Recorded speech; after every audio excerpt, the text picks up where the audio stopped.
Record. Recording in progress. And then I want to go live. Go live.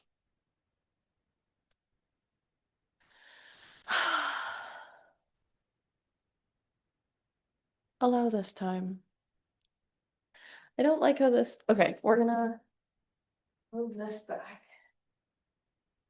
Look at the door. And I think this meeting in the future will be at 1 p.m.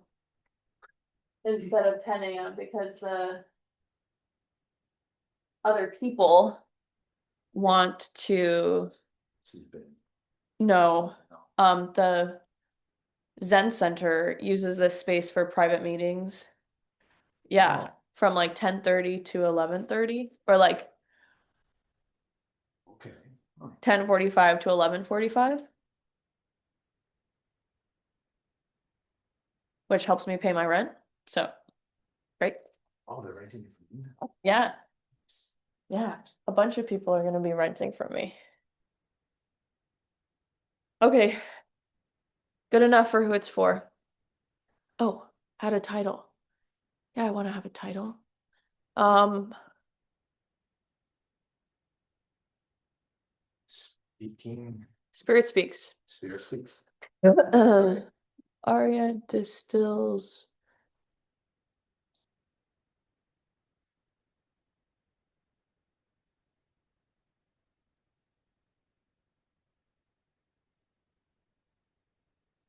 Aria distills spiritual wisdom with friends. Joining us. Questions. Go live. 3, 2, 1. We're live.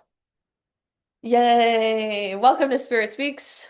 This is our first officially recorded episode of Spirit Speaks. I am your host, Aria McGowan. Please leave any questions or comments that you have in the comment section, and I will respond to them. I was just talking to Davide, my friend who is here in person, about what has been happening lately. Davide has understood that his role seems to be freaking evangelizing for me, as funny as that sounds. And I love it because I can't be arsed. Um, it's perfect. It's perfect. Our roles are perfect. And it's just seeing like this is the most helpful thing that could be happening for everyone involved.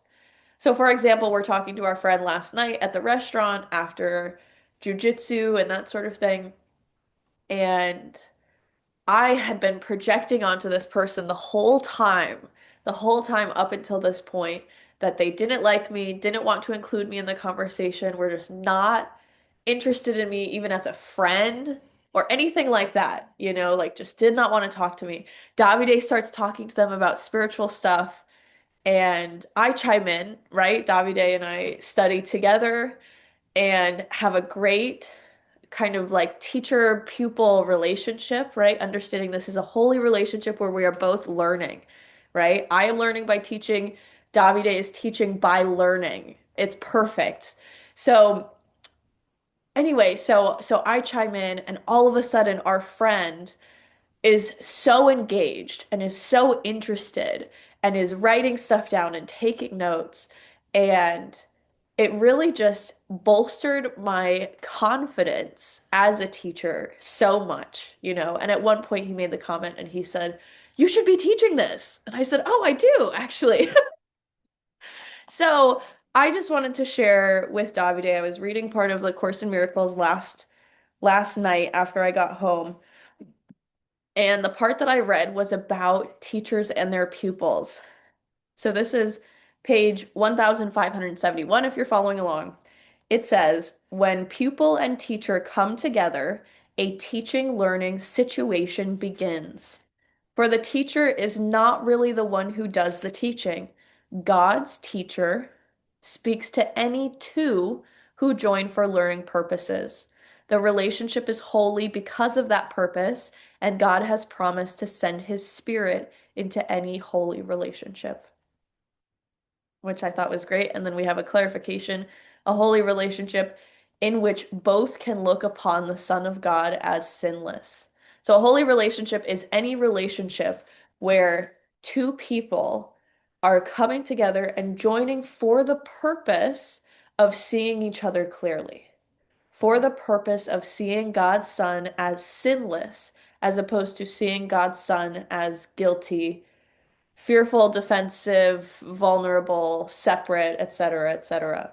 So sinless could be a fill-in word for holy, seeing God's Son as holy, as he truly is in reality. So I love this clarification down here as well in footnote number 21. The teacher learns through teaching and the pupil teaches through learning, which I thought was so cool because Davide and I have had conversations recently where it's understanding, A, this is a perfect relationship, right? And we are both teaching and we are both learning and recognizing that there seem to be different levels where we are now, but they are temporary. There is a temporary difference in our understanding. The way that I see this is recognizing the temporary difference becomes smaller and smaller over time, right? This temporary difference. Um, and this temporary difference we are learning different things, Yeah. right? So I am learning what is perfect for me to be learning in this relationship, in this situation, in this conversation, etc. And you are learning what is perfect for you. So it's not that we're learning the same things from this relationship. It's that we're each learning what is perfect for us. Yes. And again, this is a temporary, this teaching learning situation is temporary, right? Because we all gain this understanding, or as I like to say it, remove the blocks to our awareness of love. So, just to clarify, there is no hierarchy of spiritual awakening. I am hot. I have to take my sweater off. There is no hierarchy in terms of spiritual awakening. No one is actually more or less awakened than anyone else, right? So this is a situation where if someone seems to be more awakened than another person, again, seems to, right? Because we are all perfectly whole and perfectly awake, right?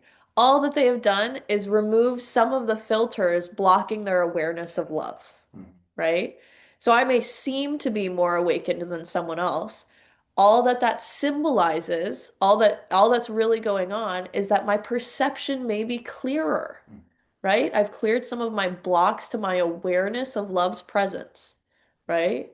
But really, everyone is perfectly awakened Yeah. in reality, right? It's like you could be perfectly awakened. You could be perfectly sober. I love this example of drunk goggles. You could be perfectly sober and put on drunk goggles and be stumbling around as if you're wasted, right? So we understand the drunk goggles are the blocks to awareness of love, right? You can't actually block love. You can only block your awareness of love, right? So everybody is perfectly aware, everybody is perfectly awakened and they're wearing goggles, imagining that they're separate, right? Seeing the world as if they're separate. Does that Mhm. make sense? Yeah. Yeah. And I feel like we're all in a particular journey, each one of us learning different things. Perfect. But then when we get together, it's almost like you combine what I have learned, what you've learned, what as you know, all other Yes, people have learned. You combine it, and it's like it's a shared knowledge, it is a shared knowledge. Yeah, and it's more complete the message when we get together. It's like my totally. experience joins your experience, and we talk like as one with more Yeah, experience. yeah, That's what absolutely. it seems like to me. Yes. Well, we are all one, Hmm. right? So this Yeah. goes back to what we were talking about last week.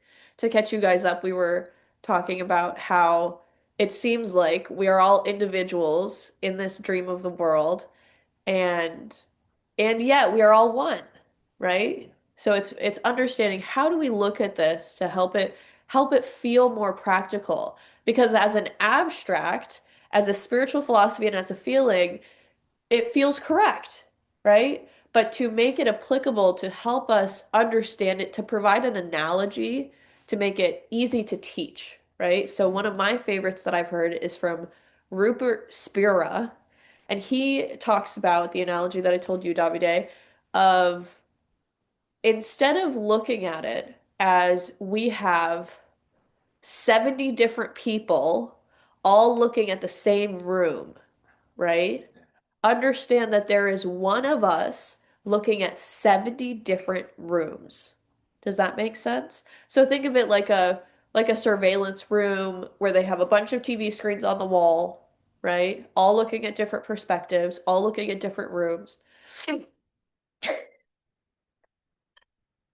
Oh, that's what this is like, right? So we are one, ultimately. We are one looking through 70 different perspectives. So anytime you learn something in your dream, in the room you're looking at, right? You are learning for us one, right?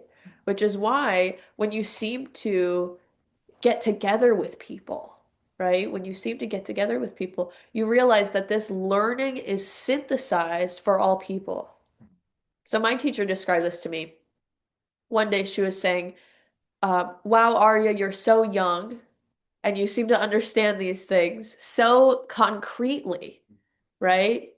And she was saying, well, it makes sense because as a collective, we've had access to these teachings for a long time. Yes. As a collective, we've had access to these teachings for a long time, and a lot of people have been engaging with them, et cetera, right? And it's available for everybody It's freely. available for everyone freely. Just ask. Yes, totally. So it seems that since the collective overall is removing their blocks to love, a younger generation at this point in time seems to have closer access. It seems to be more accessible for them to engage with this. Right. Yeah. So I thought that was interesting. And I thought that it was a great example when we're understanding that we are all learning for us one. When you are learning something for yourself, when you're applying these truths to your life, when you're sharing miracles, when you're doing any of these things, you are doing it for everyone, right? There is no private thought, there's no private activity because we are not separate. We are not separate. Yeah. It's true. Cool. Um, Oh, we were talking about fantasies yesterday as well. This is something I want to clarify because Davide loves fantasies. And I do too. We all do. Davide is me. So don't take this. This is perfect. It's perfect for all of our learning. It's perfect for all of our learning. Davide loves fantasies for all of us, right? And I just want to bring this to the light. So something Davide said last night was, um, you know, we're correcting our perception and we're trying to change the dream, right? We're not trying to change the dream. So, in correcting our perception, the dream seems to change. Mm. Seems to change. It's not actually changing and it's always changing, right? It doesn't matter. Right? What's happening in the dream is meaningless. It's perfectly helpful, perfectly harmful, Yeah. right? But it doesn't matter, right? It's not the point. So, to put this into a practical application, for example, we can hear Strelka, the tiny dog outside. Um, to put this into a practical application, um, I seem to have a sniffle. I seem to be imagining that I have a sniffle. And what this really comes down to is I had a belief that I was separate from God, and I believed it. I had a thought that I was separate from God. I had a thought, oh, I'm a vulnerable body destined to die. And I believed it. And in believing it, I added my willpower to it and therefore made it real, right? And I could use this. I could use this sniffle as proof that I'm separate from God, right?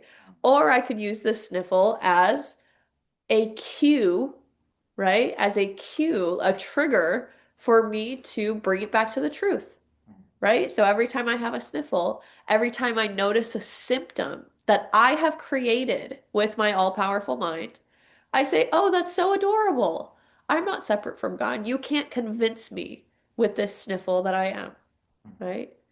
And then I have fun with it. I recognize that I made this sniffle because I wanted to have a sniffle, so I might as well have a good time. And then you can totally be in love with it. You can totally be in love with it. It's hilarious, it's adorable, and it's harmless, right? So again, I'm not trying to change the dream. I'm not correcting on the level of behavior. I'm not correcting on the level of action. I'm not saying, I need this sniffle to go away, so I'm going to do whatever I have to do to make this sniffle go away. Right? Yeah. I'm not bringing the error in perception to correction for the purpose of changing whether or not a sniffle seems to be happening in my dream. Does that make sense? So I can actually trace this back to the exact moments I started to notice the sniffle, right? The exact moments. Last Thursday, I seemed to notice, oh, my throat seems kind of dry and scratchy. I went home, blah, blah, blah. Friday, I had a couple sessions, and by the end of the day, I'm shivering in my bed. I'm so cold. I'm uncomfortable. My body's very sore, Yeah. right? I can trace back all of these different symptoms that showed up. And I remember the thought of, oh, I wonder if I'm getting sick, Uh, right? And immediately the ego comes in and says, oh, yes, yes, yes, you are. And here are the reasons why. yeah. Here are the justifications. Here's why you should believe that thought of vulnerability, right? And for a moment, I believed it, apparently, Mm. right? And so instead of trying to correct on the level of symptom, we're correcting on the level of cause, right? The actual cause is stemming from a belief in vulnerability or belief in separation from God. If you're constantly trying to constantly trying to correct this idea of lack of love, for example, right? So when we shift this back to Davide's fantasy about changing the dream, right? Which is perfect, right? And we're bringing this to the truth because it's helping all of us, right? So when we bring this back to this idea of wanting to change the dream, right? Seeming to see a lot of lack of love in the world, lack of love in the dream.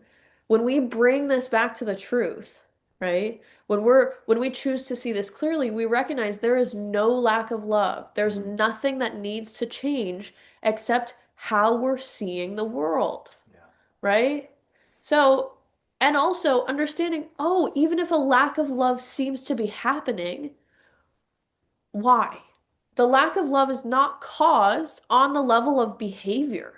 The lack of love is not caused on the level of action, on the level of the physical world and what seems to be happening. The lack of love is stemming from, again, the belief in separation from God, right?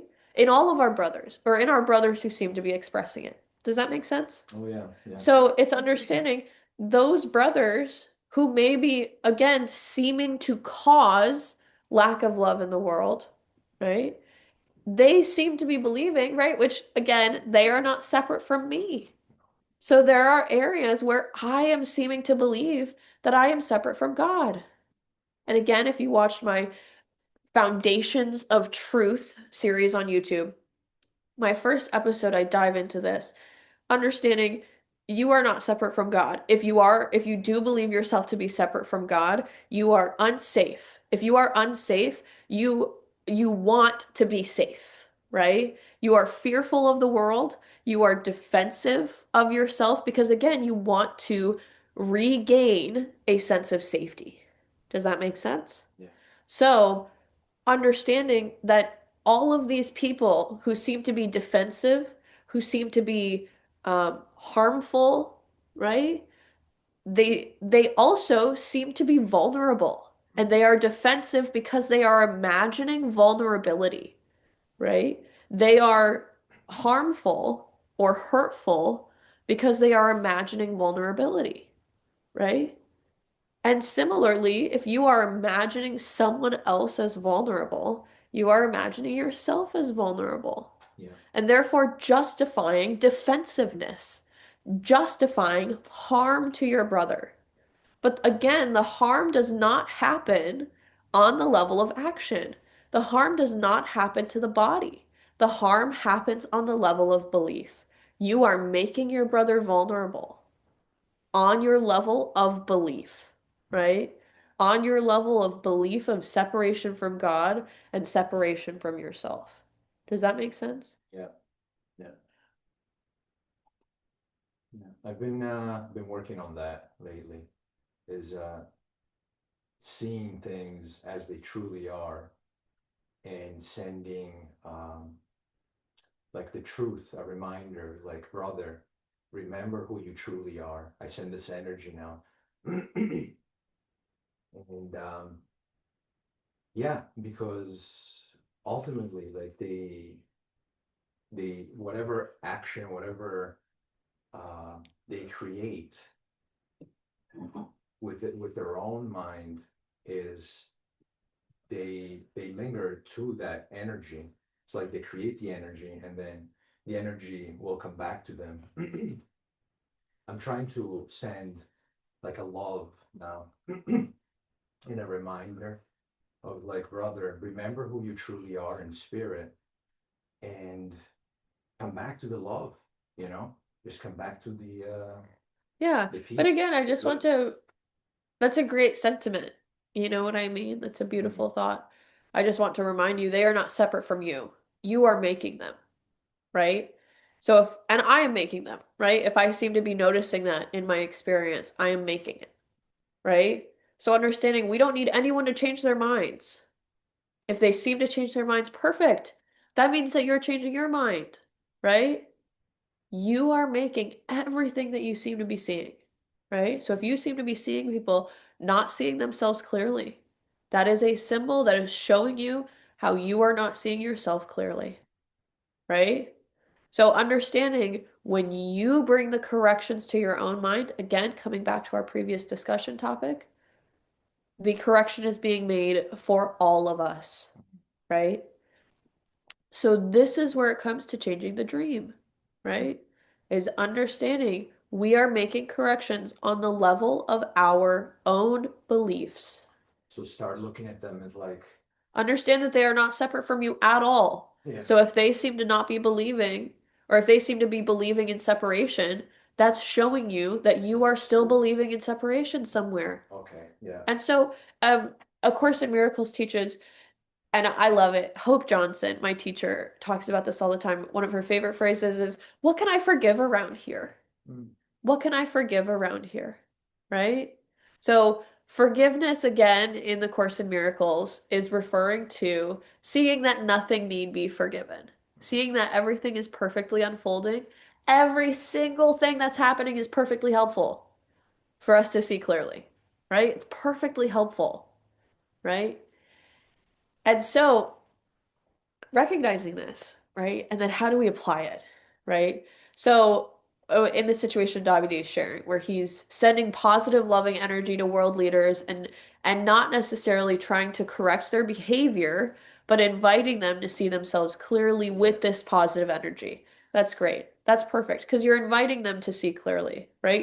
You're essentially sharing a miracle with them, right? Um, will you hold on? Will you have me a tissue? Oh, thank you. Welcome. One right here. Sure.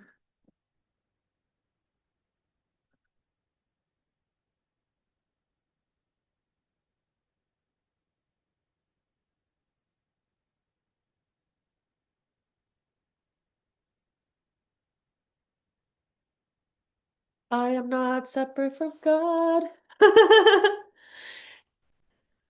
So understanding, coming back, so understanding that yes, this is a miracle expression. You're trying to share love with this person. However, again, it's coming from trying to correct what you're noticing in your perception, right? So instead saying, excuse me, what can I forgive around here? Right? What can I forgive around here? What can I see more clearly around here? Right? See clearly that they are seeing themselves clearly. Shift your perception. Sounds They are seeing themselves clearly. See them clearly. And if you're seeing them clearly, then they are seeing themselves clearly. But again, it comes from seeing yourself clearly, right? So again, understanding what is the actual root that's happening. So if you're seeing an error, if you're saying, oh, this is happening because they're not seeing themselves clearly, Again, it's an error in your perception, not an error in anything that they're doing, right? Nobody is guilty, even of not seeing themselves clearly. Because if that's what seems to be coming up, you're making that up. Mm. That's okay. That's okay, but you can correct it for everyone involved, right? Because again, you're making it, right? So correcting it on the level of belief, understanding that you are one with your brothers. You are one with your brothers. And if you see yourself as perfectly unblocked to your awareness of love, aka seeing yourself clearly, that is how you are going to see them, right? No matter what behavior, no matter what effects in the dream seem to be happening. Sometimes I feel like I've reached that feeling, that way of thinking and being aware of, and then maybe I think it's the ego that likes to come back inside and try to distract me again. So it feels like this dance of like remembering and then forgetting. Totally. And then remembering and forgetting. Totally. Yeah. And you'll notice, because again, we're retraining the mind. The mind has had an operating system, a standard operating system of fear, guilt, shame. Someone's got to be guilty, and I don't want it to be me. So I'm going to put it on the world leaders. I'm going to make them guilty and bad because I don't want to be guilty and bad. I want to be my true self. Really, you are your true self. You are perfectly innocent, and so are they, because you're not separate from them. You are one. Okay. So, understanding this, understanding that since that is the standard operating system that our mind has been running for so long, Yeah. right? Yeah. We are retraining the mind. The mind is very plastic, it's very flexible. It's perfect. It's all powerful creative mind. If we are choosing to put our willpower towards something, we are willing it into existence, right? Yeah. This is where willingness comes from. We are putting our willpower towards something. So if we are willing to see the world as fearful, um, guilty, defensive, right? All of these things, lack of love, lack of everything, to be honest, right? If we are willing to see the world this way, that's what we're going to see because we are putting our willingness to see that. We are putting our willpower into seeing that, right? We are putting the goggles on saying, I am willing to see it this way, And that's what right? you see. And Yeah. that's what you're going to see. So instead, understanding Davide is talking about this oscillation that he's noticing as he's learning these things, Yeah. right? As he's learning and applying these spiritual truths. Understanding there is going to seem to be an oscillation between, oh, I'm remembering and I feel it so clearly and I'm seeing clearly. I'm seeing myself clearly. I'm seeing my brothers clearly with love. And then there seems to be an oscillation towards kind of listening to that voice of the ego Mm. and not seeing clearly. Or maybe fantasizing about changing the dream, right? All of these things. So understanding that oscillation, that's great. That's perfect. Every time you notice the oscillation, bring it back to the truth. That's it. It's not that complicated. Yeah. It's not that complicated. We just, anytime we notice that, bring it back to the truth, Yeah. right?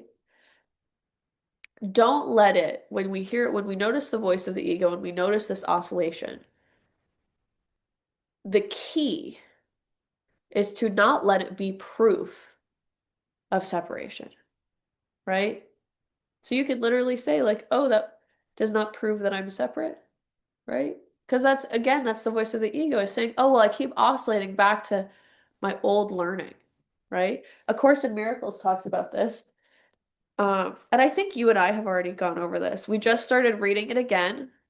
We have weekly meetings on Thursdays at 6 p.m. Eastern Time. Tune in if you want to. Do, do, do, do, do. Mm. What were we talking about? Oh, the oscillation between Oh, yeah. seeing things in the Yeah, spirit yeah, and yeah. the Okay. ego viewpoint. Yeah. Okay, here's one line. right? Page 16, paragraph 5. This is under Miracle Principle 24. It says changing learning patterns requires undoing the old ones, right? There's another section about this. I think it's further along.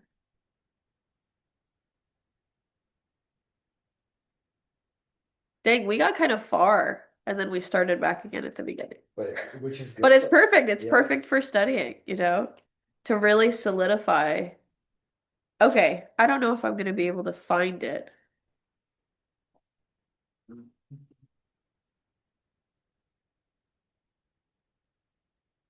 But yeah, I think I'm too no, I'm too far. Okay. So essentially, yes, new learning requires undoing the old learning, the outdated learning, right? So I think what we were talking about is scaffolding, Yes. right? So when your old scaffolding is built up on fear, that's what it's made out of. It's really shaky, but it's all you got, right? So this old scaffolding, this, what you've learned in the world so far, this is all you got, right? And so it's shaky and it's not stable, and yet it still provides a sense of scaffolding for you to build the rest of your world, Yeah. right? However, what's happening when we change out the scaffolding, right, is we're building new scaffolding. The fear scaffolding falls away naturally, falls away easily because again, it's not stable, right? We're building new scaffolding based on truth, right? However, again, since you're so used to the old, unstable scaffolding, it takes, I think I know what section it's part of now, actually. Um, it takes relearning. Yeah. It takes a lot.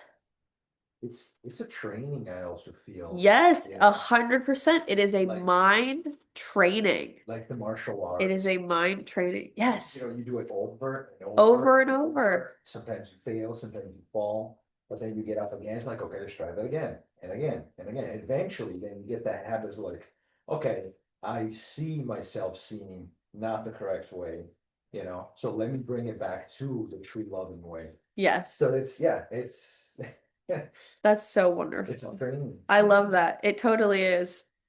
It's really, I really want to find this. Do do do do. Any day now. Yeah, and especially like with the old scaffolding or the structure, foundation of belief systems of the ego. And if I took it too hard, the one that I was raised with.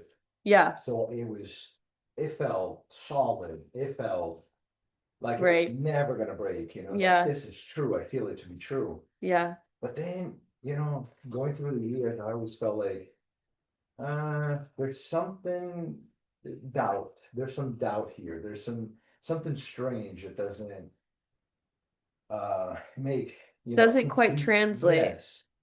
There's some contradictions that I see, and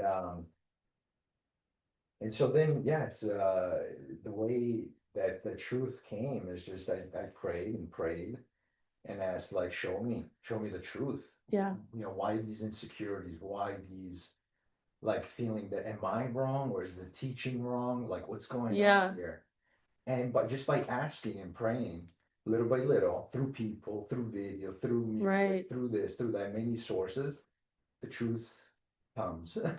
right. And then I remember, yeah. Yeah, And then when you feel it that you have received the true message, you just it feels true. yeah, Like it's like you speak it, you hear it, and it makes sense. yeah. It makes sense to you, and then it becomes your own. And when it becomes your own, then you start to share and you start to really understand it. Yes, Yeah, yeah. yeah, Because it's true. yeah, And because understanding you can believe whatever you want and it's perfect for you. It's exactly where you are, right?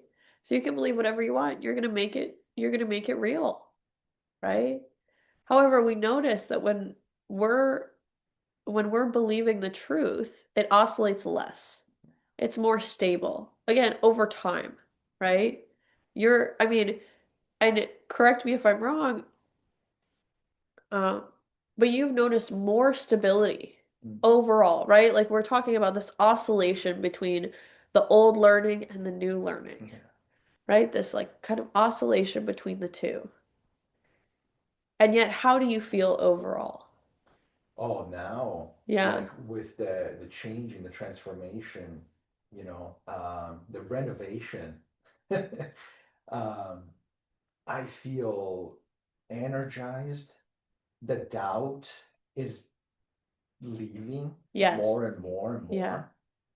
more. Um, I feel happy, positive, more and more and So more. even with this oscillation, Yeah, even with this, oh, I still notice, this voice of the ego comes in and then I go back to remembering the truth. And then the voice of the ego comes in and then I go back to remembering the truth. yeah. And it seems also like every time it does come back, it seems less and less and less now. Where before it was more. Oh It's a yeah. lot of things, Yeah. bringing, like my ego was putting in my mind doubts and questions. Now it seems like it's less and less. The more I allow it to speak, Yeah. all these doubts and questions, and really like, okay, let's listen to this. Where's this coming from? Then it seems like it doesn't repeat itself any, as much. But then there's still just a little bit once in a while, couple of ideas and thoughts Yeah. come back. Totally. Yeah. That's been my experience too, is as I continue again with the mind training, right? Because our minds have been untrained for so long, right? Or they have been, yeah, trained in fear, Yes. right? Yes. Trained, entrenched in fear. And so if our mind is entrained in fear, we have to teach it a new way. It takes, and oh, okay. Um, we have overlearned fear. We have learned fear over and over and over and over and over and over and over again, right? And so it may seem to take time. It may seem to take um, willingness. Let's be clear, right? It doesn't require any time, right? Time is a tool for learning, right? But all that it requires is really willingness to choose differently. And that willingness to choose differently brings us back home, brings us to the truth, right? So it's that willingness. It doesn't require time, it doesn't require effort. All it requires is willingness. When we notice the lie of fear come up, or the lie of whatever the voice of the ego is suggesting come up at any time, we just say, oh, I'm willing to see this differently. I'm willing to see this clearly, right? And understanding miracles abolish the need for time. Miracles speed up time, they collapse time back into the present moment. So, understanding right now, we have this idea of a past, a present being a point on the line, and a future, right? And the present, again, being a point on the line, right? Eternity exists outside of time. Eternity is not this idea of infinite time, right? It is outside of time completely, right? The present moment, here and now, connects us to eternity, right? Because they are both, in a sense, outside of time, right? When you're totally present, you are not in the past, you are not in the future. You can't ever really be in the past or future. However, this present moment, right, collapses time. It brings us back into our true beingness of eternal holy love, right? So when we understand the miracle, when we understand that when we are expressing true love, when we are really seeing each other clearly and sharing that natural expression of love, right? Just like what miracle principle number 3 states. I have to sneeze. I am not separate from God. I am not a vulnerable body.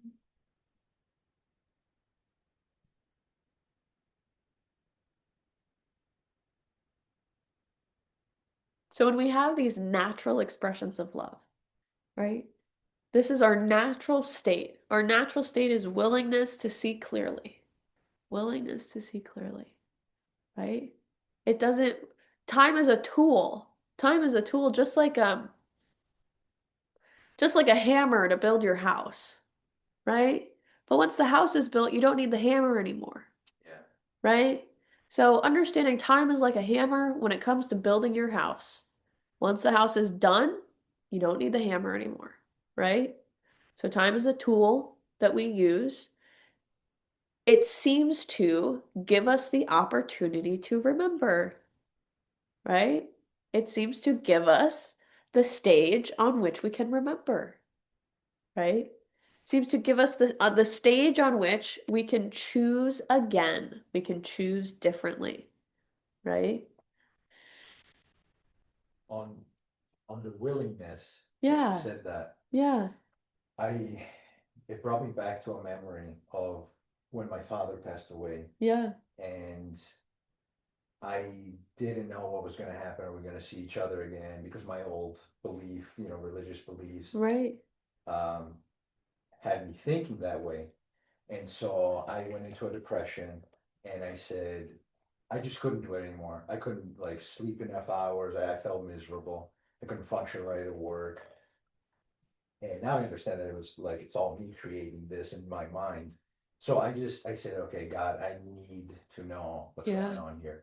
So I prayed, and in the prayer, I did say like I am willing to have to see the truth, have your spirit work in me, and have your will of love right, happen, and right. not my ego's will. So I Yeah, kind of like surrendered my ego will. right. And the willing is very important. When I finish that prayer of like being willing to work with the Yes. love and the truth, Yeah, I didn't care about the questions that I had anymore. yeah, It was like gone instantly. yeah. And I slept You great. notice the peace. Yes. Yeah.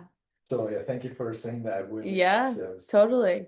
yeah. That's key. So, looking at applying this, right? Understanding willingness being the most helpful, right? So understanding that when we're applying this, the reason willingness is the most helpful is because you could seem to have all of the time on your hands that you possibly want. It doesn't matter. You're not going to get any closer to the truth. You're not going to see any more clearly unless you are willing to see clearly.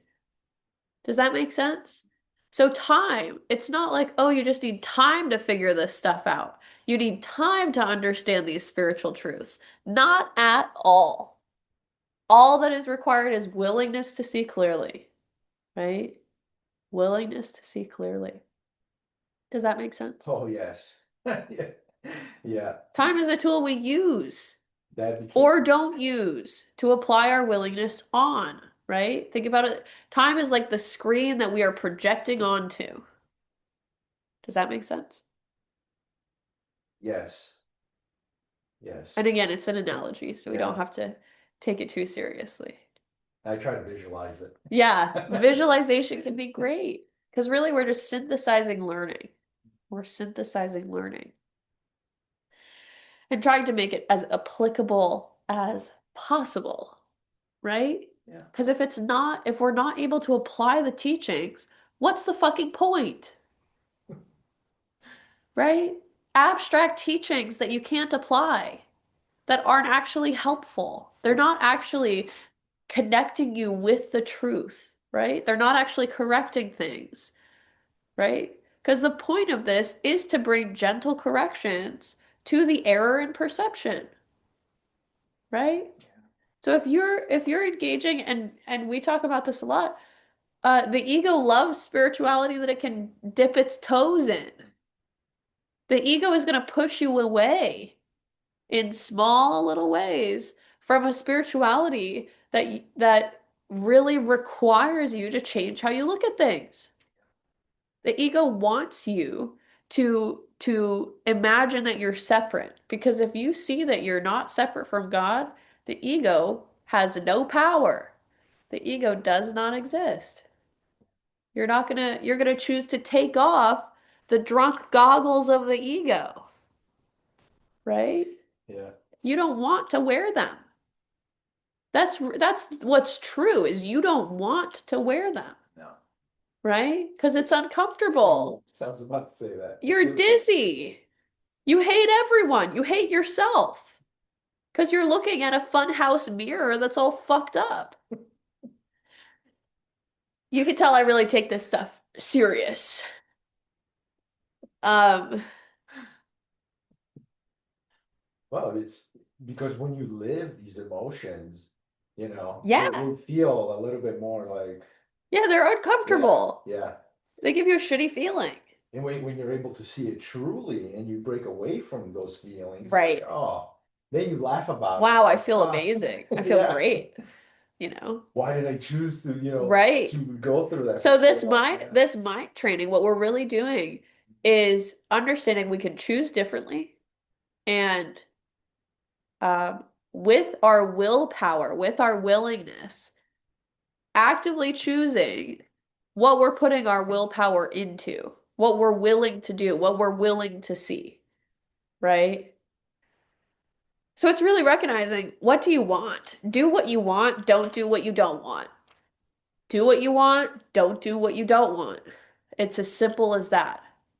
And you might be confused about what you want. And again, what you want is stemming from what you believe. If you believe yourself to be separate from God, you believe yourself to not be safe, you want safety, your actions and behavior and thoughts are going to be saying, I'm not safe, I want safety. Yeah. So it's going to be saying, I need to be defensive because I'm not safe, right? So I need to defend myself. And I want to gain safety, right? I want to be safe. Yeah. Right? And no one else is safe. If I am not safe, right? That means I am not safe to other people All that because connects we're together. all that, Yeah. right? So I'm defensive, and if other people can harm me, I can harm them because they're not safe either, right? So we bring this back, right? If I am one with God, I am safe. Oh, great. What do I want? I want to extend that safety to others. Because ultimately, we're extending.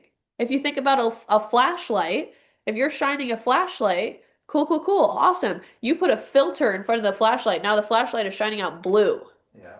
right? That filter, any filter you have in front of the light is going to affect what is being projected, right? So you are the flashlight, the ego is the filter, right? So if this filter is I am separate from God, and therefore I am not safe, I am vulnerable, etc. If that is the filter, that's what you're going to project.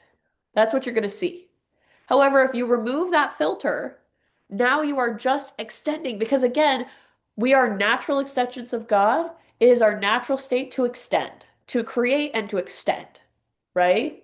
And so we are going to be extending our light and extending our creativity no matter what.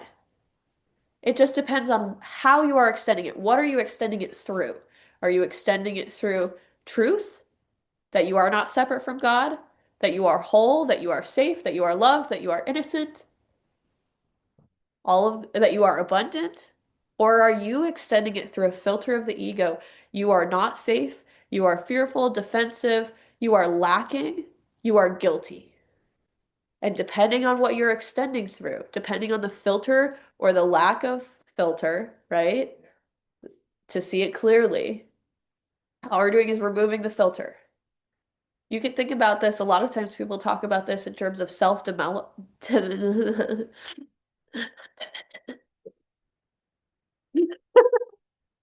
in terms of self-development, right? People talk about this as peeling off the onion layers, right? Who you are, your true, abundant, authentic self. Mm. And then you have all of these onion layers of what you learned and what the world wants you to be and what your parents wanted you to be and all of these things. These are all just ego filters. You can remove all of them and see the world clearly. And it can also be totally helpful and totally perfect to go layer by layer, to see the layers that are coming up, to see all of these ego stories that each layer has accumulated, Yeah. right? I definitely felt that, or realized that when I grew up, um, I was not really living the life I wanted.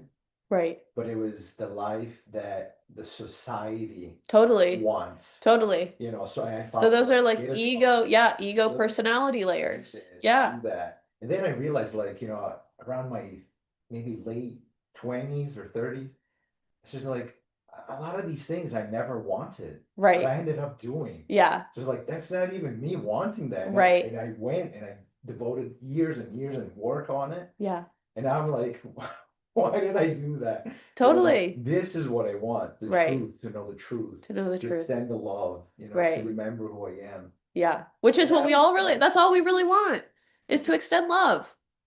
That's all we really want. Feels natural. It is our natural expression. It is our true nature to extend love, right? We are an extension of God's love. And as an extension of God's love, He is extended through us and we extend. Just We like extend that love just like He did to us, right? So, and again, just to tie it back, what you want is determined by your beliefs. So again, if your belief is that you are separate, you're a separate person in the world, and you have to do these things in order to be safe or to be loved in society, that's going to determine your actions and behavior because you want to be safe and you want to be loved, that's what's happening. right? But seeing clearly you're not separate from God, now you can just extend love and safety, Yeah. right? Now you can just be love and safety because you have what you want. You have what you want. I think that's it Good. for today. That's Yeah. our time. Thanks for tuning in.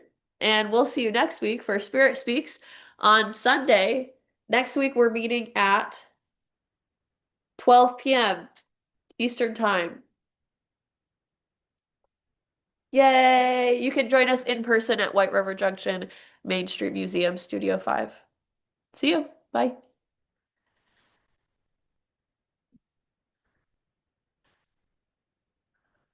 Do do do do. Stop recording.